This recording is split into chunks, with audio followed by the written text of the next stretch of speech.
I want to start with a question, and I want all of you to think about the question. Don't think about the answer right now.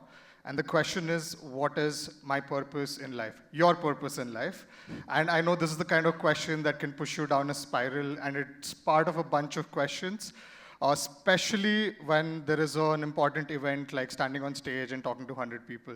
So this is what my talk is going to be about. I want to give you my perspective on how I look at purpose and what does it really take to be purpose-driven. So purpose is not some distant destination or a goal that we strive to achieve. It's not about being a millionaire. It's not about being a famous athlete. It's not about being a tech genius, or it's not even about being an entrepreneur. It's something very close to us. It's something like a guiding principle or a compass that defines our everyday choices and drives our everyday decisions. Think about someone close to you, maybe a colleague who goes out of their way and listens to you. Maybe a teacher who helps a struggling student outside of her working hours or their working hours. Maybe something as small as a neighbor who picks up trash every day during their morning walks. These people don't do it because for a recognition or award. It's not even their duty. They do it because it's meaningful to them. That is what I define purpose as. It's small, meaningful choices and decisions that we make every day that lead us further and further in our life. Now, I'm not saying purpose is just doing small, nice things every day. It's actually trying to finding meaning in things where you find happiness. Now, there are three things that you need to do to sort of lead a purpose-driven life, or for a matter, a purpose-driven business in my case.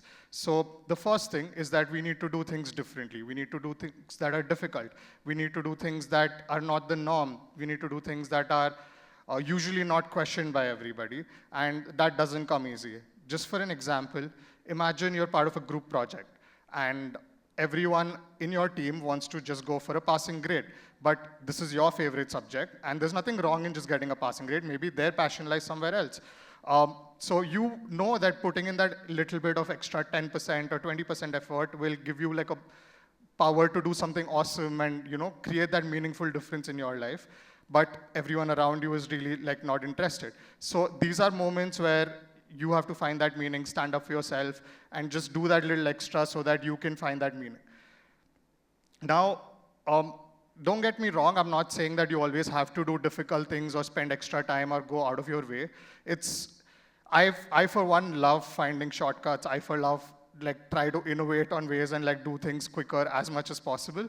But it's actually about questioning the norm. And I was thinking about this. I was like, okay, there's a norm. Everyone tells you this is how you're supposed to do things. And I feel like maybe I shouldn't. But it's not easy because questioning the norm, going out of everyone else's way is actually very risky. And I was thinking about how do I mitigate this risk. And it led me to my next point, which is basically that for you to do something difficult or question things the way society's been doing it, you have to be really good at it. You have to do something really well. And that is what I believe, that you have to be a continuous learner. You have to keep questioning. You have to keep questioning why. You have to continuously learn. You have to spend time. Usually people believe that people who do well, people who do great things, it's because of ambition, it's because of conviction. But it comes with tons of hard work, tons of commitment to learning and being a continuous learner. I faced a conundrum in my life where should I do a difficult thing? Should I do something that works with the convention? That is when I was starting Origins Nutra. And before I tell you the story of how we started the company and what are the things that we're doing differently, I want to give you some context. Let's go back in time for a minute, and maybe I was 6 or 7 years old, and almost everyone is asked this question, right? What do you want to do when you grow up? What do you want to become? And I was like, wait a minute, I know the answer to this question. I want to be rich, I want to be famous, and maybe travel the world in my own private plane. But I obviously didn't say all of this, and I was like, I want to be a businessman because my dad was one and I didn't think much about it. I'm like, fine, I want to be a businessman. But obviously I did not know what does it take, what does it even mean to be a businessman, or what are the responsibilities that sort of come with it. And fast forward to 5, 6 years ago, and COVID hit, and we were all thinking about what to do next. And I was thinking about what to do next. And in the meantime, I realized that I'd become a computer engineer, and I felt like technology is where my passion at. I always wanted to start a tech startup. And I started questioning, because it's one of those spirals that you go down when you're trying to decide what to do next. That, okay, why engineering? I like to solve problems. Okay, great. Why tech? Because it has the potential to reach millions of people, maybe billions of people if you do it well. Then I was like, but I'm not a great computer engineer. Am I the right person to do a tech startup? I'm like, fine. Maybe healthcare is my space, because that's something that I felt very passionately about, because I grew up around doctors and people from the healthcare industry. So then I realized healthcare is also a problem around the world, which has a lot of potential, where millions and billions of people are affected by it, and there is real potential to solve a problem.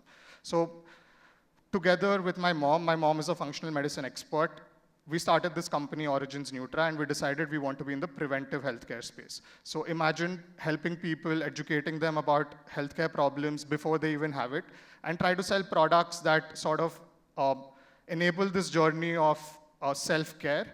And we had two paths to choose. Path A, which is about targeting the root cause of a problem, providing long-term solutions, and providing a more holistic view, and where we want to really educate our customers and go the hard route. And path B, which is the norm, that you focus on symptom mitigation, pain relief, and focus on creating products that give you short-term benefits, but not long-term benefits.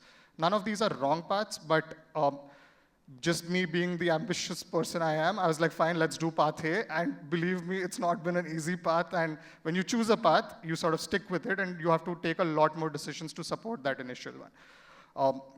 Luckily for me, I have been able to find a great team, and because of like the amount of dedication I put into learning, I actually literally dove into marketing, product development, logistics, supply chain, you name it. And it takes years, and that's the only way that you get the courage to do something difficult. Now, okay, fine, we've decided this is what I want to do. This is how I want to do it. I'm learning, I'm putting in the hard work, but is it actually like the right way? Am I leading somewhere? So this brings me to my third point. To be a really purpose-driven person or run a business, you have to ask the questions to people who are at the receiving end. So basically, since the time we started the company, we've been talking to our customers to understand, are we really solving the problem that we thought that we're solving? And believe me, like, I felt proud of the work that we've been doing. And at the same time, I've also been reminded that there's a long way to go. And the only way for you to sort of do this is to be like crazy about knowing. And it takes a lot of courage, right, to ask the question, hey, am I doing well? Because the answer could be no, and answer could be yes. So the risk is like quite high there. And even till today, actually, when we started the company for 2 years, the customer care helpline was my own number. So anyone who calls us to like resolve anything, I would pick up, talk to them, and understand what happened, what went wrong, if there's any way I can support them. And I've got really good success stories also. People have called us and told us that, you know, you're doing a great job, we love it, etc. And even till today, our entire team calls our customers and finds out what's really happening. So just to summarize everything, I believe purpose is not one goal or like a destination where you're trying to reach. It's the small actions, the small decisions that sort of define your life on a daily basis. And to do this, you basically have to have the courage to do difficult things, question the norms, do things differently. And to get that courage, you have to spend a lot of time learning, pursue your passion with, give it dedication and learn really well so that you have the courage to do these difficult things. And third, evaluate. Speak to people that matter, speak to people that are close to you, speak to people who would give you their unbiased opinion, and evaluate. Are you going in the right direction? Do I need to change anything? So, everything, I know that it might sound like very businessy, but how does it really matter to you, right? You might be wondering about that. So I believe that it's not different than running a business, of being an individual. Running a purpose-driven business is just like being a purpose-driven individual. So I believe that all of you are already on your journey. When you do that little bit to help someone, or you stand up for something that you believe in, that is your purpose in action. So I want to leave you just with one thought, that I believe jigyasa, the power of questioning, is not just about asking the right questions or finding answers. It's actually about having the courage to find and seek what you want to do and find that meaning in that action. Thank you.